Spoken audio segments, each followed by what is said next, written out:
महानदी होउची ओडिशार माँ बोली आम कहूँ एवं ओडिशार जीवनधारा होउची महानदी एवं महानदी ओडिशा को पृष्ठ करुच्ची समृद्ध करुच्ची।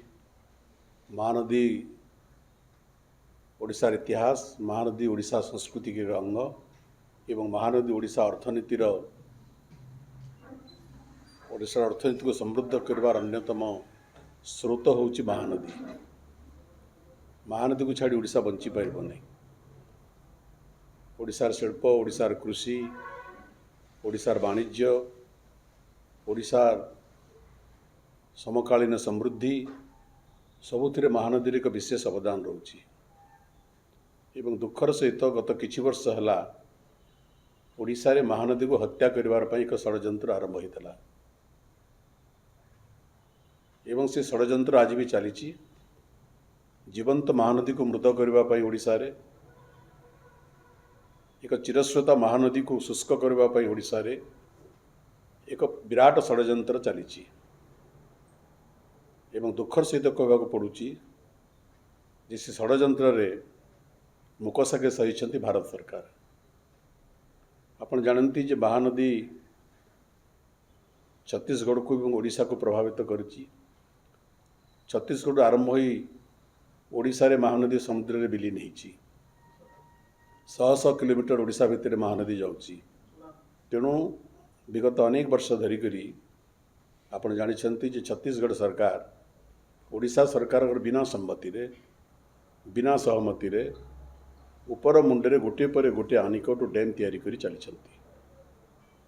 महानदी दुईटी राज्य दे मध्य गति करुच्ची एवं देशर आईन कानून कहूँ नियम कहूँ जे यदि महानदीर उपर मुंडे कौन सी नदीर उपर मुंडे कौन सी राज्य जदि से नदी रे कौन सी बड़ प्रकल्प करिवो ताहे तल राज्यर सहमति दरकार, परामर्श दरकार। ओडिशा है महानदीर तल अववाहिकार राज्य, छत्तीसगढ़ है उपर अववाहिकार राज्य। ओडिशा सरकार बिना सहमति रे बिना सम्मति रे बिना मंजूरी रे गोटे पर गोटे आनिकट बड़ डैम महानदीर उपर मुंडे छत्तीसगढ़ सरकार गढ़ी चली। ओडिशा सरकार प्रतिवाद, ओडिशा सरकार विरोध, ओडिशा सरकार अमसितर कौन से प्रभाव पड़ी नहीं। अतीत में ओडिशा सरकार ए संपर्क में केंद्र सरकार हस्तक्षेप लोड़ी थे। केंद्र सरकार कौन सी आखि दृश्या साहाय्य ओडिशा को कले नहीं। एक पक्षपातपूर्ण मनोभाव ग्रहण कले। राजनीतिक दृष्टिकोण सब कथार विचार कले।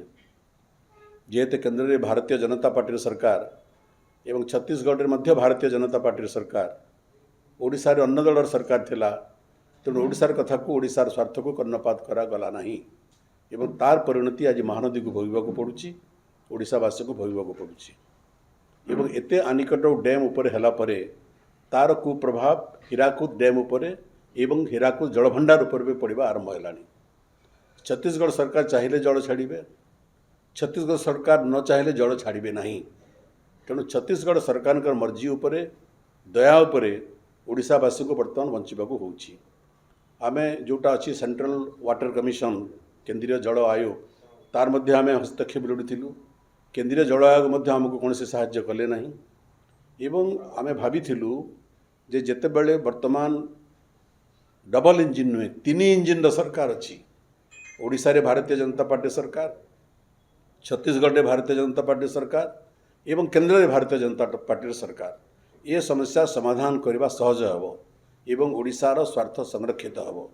किंतु दुखर सहित कहवाक पड़ुची जे ओडिशार स्वार्थ को ओडिशा रे थिबा वर्तमान सरकार जेतिक दृढ़तार सहित दृढ़ मानसिकतार सहित ओडिशार स्वार्थ को जगिबा पई कार्य करिवार कथा कौन ना कौन कारणरू ओडिशा सरकार ताकू करूना।